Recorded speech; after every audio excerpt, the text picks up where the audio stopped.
Өнөөдөр бид ажилтаагийн хуурай нутгийн талаар ярих болно.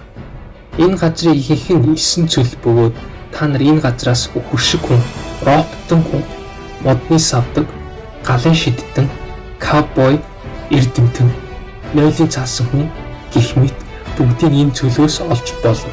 Бидний эхний газар эрудит. Хуучин эзэнт гүрэн задран унсны дараа эрудит эзэнт гүрний эрх мэдлээс салж оронд нь эрх чөлөө хүлцэнгүй байдлыг хүлээн зөвшөөрсөн хот болжээ. Нээлттэй байдал ахиж дэвшлэн хоёр нь эрудитийн гол үнэт зүйлс юм. Лолитог баг байхад нь тосгон нь дайралтанд өртөж өнцөн хоцордог.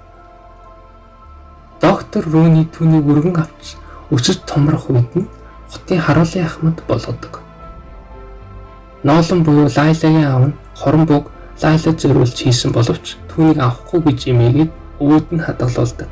Гисэн хэдий ч Лайла 16 наснда бууг хулгайлаад адал явдал эрхийлэн явдаг. Эрудит хотод нэгэн хүн машины ослоос эвтэрт орж үхэх гэж хэвтэж байхад нь доктор хүн түүнийг амийг аварч хагас робот болгодог. Тэр хойно Лайла бич. Бурууг багасаа ядуу өссөн бөгөөд нэгэн өдөр хулгайчтай хамт явдаг. Замаараа эрудитэд гэмцэн хөлөө солиулж тентхийн хамгаалагч болдог. Эрудит хот анх удаа Антере гэсэн нэртэй байсан бөгөөд энэ Дигийн төвхөн дээр харагддаг. Дигийг цаганд их хайртай хүн байсан бөгөөд нэг л өдөр цаг хугацааны учрыг олно гэдэг байв. Битрикс болохоор худалдаачны охин бөгөөд авцал цайзаас эрудитэд ирж сурахаар шийддэг. Эрудит хотын захирагч нь Натан нэгэн өдөр агуу сүрлийн өдөр ирж Натан хотоо аврахын тулд цаг хугацаагаар аялдаг.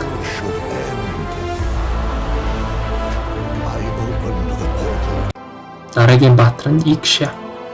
Багасаа гэмт хэрэгтнүүдтэй өссөн хэдий ч зохион бүтээх дуртай охин. Мөрөөдлийг даган эрудит хотын нэгэн хэсэг болдог. Манай дараагийн баатар бол Ноол. Хотын шилдэг эрдэмтэн байсан бөгөөд олон хэмжээслүүдийг судалж байв. Гэтэл нэгэн өдөр тэрээр хорон мангасыг илрүүлдэг. Портал руу үсрэн орж алхахаар шийднэ.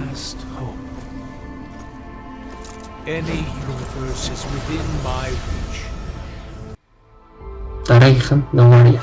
Харь гарийн хүн ба соёл иргэншил нь оддыг шүтдэг. Оддын атласыг барьж оддын нуучийг олохыг тэмүүлнэ. Гэтэ энэ хүмүүсийг устгах гэдгийг Новари харж оддын атласыг устгадаг. Одод хэлгэнэн хүмүүсийг нь хядаж өөрийг нь хордог. Азар нэгэн өдөр суллагдаж оддын атлас хэлтэрхүүнүүдийг хайн эрудитэд ирдэг. Бидний дараагийн зогсоол бол Манант улс. Центавр амьтад энэ ууланд амьдардаг. Тэдгээр амьтдын зорилго нь уулын гүнд нөөгдөх, мөнхийн залуу насны аршааныг хамгаалах. Өдөртөгч нь Айлос. Оддын хаалганы хүнгийн энэ газар Эсмеральда одоо орныхаа судалгааг хийн. Маргадын зам нь манайхаар бол торгоны замтай адилхан. Эртний хаан улсын үед энэ замаар бүх худалдаа явдаг байжээ. Иргэн тойронд нь жижиг овгууд байрлана. Тэр овгуудын нэг өдөртөгч нь Халид юм.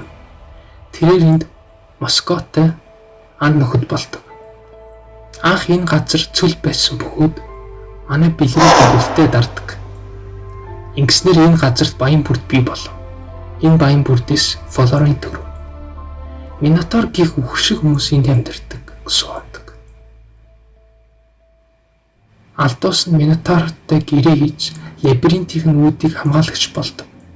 Минотаврууд үүрийн бөмбөрчийг шүтдэг ба энэ дотор Лунокс нойрсон удаж байдаг. Манай дараагийн зогсоол бол Теоканы балгас. Анх дарангуйлагч Кофра амьдардаг байсан. Тэрээр одоо орж тийм овгийг хятадж хүссэндээ хүрхийг зорж байв. Хэдлагын дараа одоо орж тийм амьд үлдсэн нэгэн охиныг өргөн авч өсгдөг. Томорсныхаа дараа манай Эсмеральда Кофраг тархичиж түүнийг булшилж орхидог. За одоо хоёр хотын төв. Нэг нь галын шидтэн, нөгөө нь сэлхний шидтэн удирддаг. Валер болон Вейл нь маш сайн ханд нөхөд юм. Дараагийнх нь лаборатори 17-18. Анх энэ газар доктор Рун Бекертэй хамт нийсэн. Тэдний бүтээлүүд бол Joe White, Angela Chip. Нэмээд тэдэндээ хамтарч ажилладаг хорон санаат доктор Активиус нь Saber Alpha бүтээсэн. Лос Пикадос. Энэ бол нүглийн хот. Эндхийн шерифийн Глинт нэгэн өдөр Матильда охин тусламж сайн. Тэр охин нь Матильда бөгөөдөд хамтрагчд болдог. Хотын хамгийн том мафийн дарга бол Кенни нухын тул тэдэнтэй клуб нэгддэг. Мөн Чоу Фридрийн Бараци нутагт амьдарсан. Бид дараагийн аяллаар хоосон талыг ярих бол. Хоосон талын Necro Cape Abyss болон Balmondi талаар үзсэн баярлалаа.